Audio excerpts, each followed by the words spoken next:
نولکا محل کے بارے میں آج میں آپ کو انتہائی زبردست کہانی سناتا ہوں، سیر بھی کراتا ہوں نولکا محل کا، اور اس کے بارے میں انتہائی زبردست حقائق بھی میں آپ کو بتاتا ہوں۔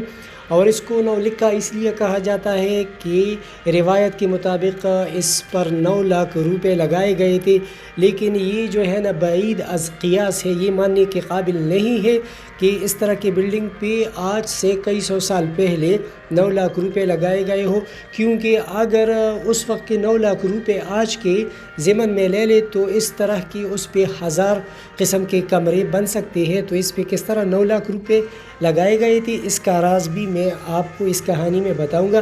لیکن سب سے پہلے اس بلڈنگ جو آپ کے سامنے نظر آتی ہے اس کے حقائق سنیے، اور پھر میں دیکھیں نا یہ ہے نولکا، جو نولکا عمارت ہے، یہ چھوٹا سا ایک کمرہ ہے، ایک بلڈنگ ہے، اس کے حوالے سے میں یہ کہانی سناتا ہوں۔ تو نولکا ایک چھوٹا سا کمرہ نما محل ہے جو شاہی قلعہ لاہور کی شیش محل میں تعمیر کیا گیا ہے۔ یہ ایک مستطیل کمرہ ہے جس کی چھت خمدار ہے۔ اس کی طرز تعمیر میں مشرقی انداز کے ساتھ ساتھ بنگالی اور یورپین انداز بھی نمایاں ہے، بلکہ یہ ایک قسم کی جدید تعمیر لگتی ہے۔ سنگ مرمر سے بنی ایک خیمہ سا لگتا ہے۔ یہ شیش محل کی مغربی حصہ میں واقع ہے۔ یہ قیمتی پتھروں کی پیچکاری سے مزین ہے۔ یہاں جو پول بنائے گئے ہیں ان میں 102 چھوٹے چھوٹے قیمتی پتھر لگا کر ایک خوبصورت پھولدار پودے بنائے گئے ہیں۔ اس کا آرکیٹیکٹ وزیر خان تھا، جس نے مسجد وزیر خان کو بھی تعمیر کیا تھا۔ اس طرح کے کمرے اکثر یورپ اور دیگر ممالک کی بادشاہوں کے دربار میں ہوتے تھے، جس میں وہ بیٹھ کر سفیروں سے ملاقات کرتے تھے۔ شاہ جہاں بادشاہ اس سے متاثر ہو کر اس نے یہ بنایا۔ اندرون محل میں سفید سنگ مرمر میں قیمتی پتھر لگائے گئے ہیں۔ یہاں دنیا کے فن مصوری کی کوشش کی گئی ہے۔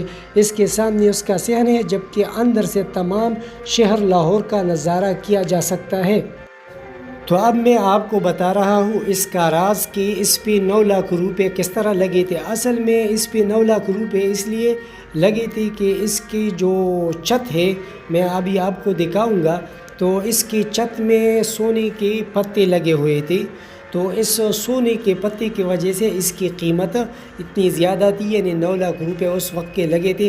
ورنہ اگر آپ اس کو اس طرح لے لیں کہ اس پہ اگر 9 لاکھ روپے لگے ہو، دیکھیں نا اس چھوٹے سے کمرے پہ جو کہ بمشکل اس میں 2-3 بیڈ فٹ ہو سکتے ہیں، تو اس پہ 9 لاکھ روپے لگنا یہ بہت یعنی مطلب ہے کہ بعید از قیاس ہے، یہ ناممکن ہے۔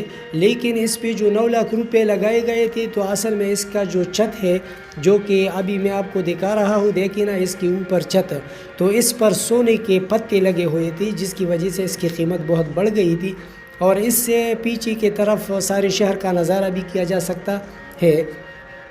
تو شاہ جہاں نے اپنی اس شوق اور ذوق کو پورا کرنے کے لیے اس کو بنایا۔ اس کے سامنے اس کا صحن ہے، دیکھیں نا اس کے اوپر جو ہے، تو یہ اس کا سامنے یہ صحن ہے، اور صحن میں وہ جو پول نظر آتا ہے تالاب، تو اس میں پانی ہوا کرتا تھا، اور اس میں یہ سامنے شیش محل ہے اس کے بائیں جانب، اور یہ اس کے مغربی حصے میں ہے۔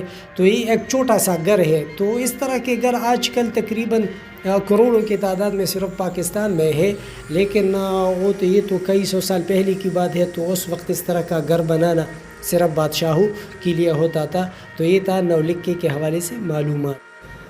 اگر آپ چاہتے ہیں کہ پاکستان کے مختلف چھوٹے بڑے شہروں کی سیر کریں، تاریخی اور سیاحتی مقامات کی سیر کریں اور درست معلومات حاصل کریں، اس کے علاوہ اگر آپ چاہتے ہیں کہ پاکستان کے مختلف علاقوں کے کلچر دیکھیں، ثقافتی میلے دیکھیں، جشن تہوار اجتماعات اور دیہاتی علاقوں کی زندگی دیکھیں، تو اس مقصد کے لیے اس چینل کو سبسکرائب کیجئے اور اس ویڈیو کو بھی لائک کیجئے۔ آپ کے دیکھنے کا بہت بہت شکریہ۔ اللہ حافظ۔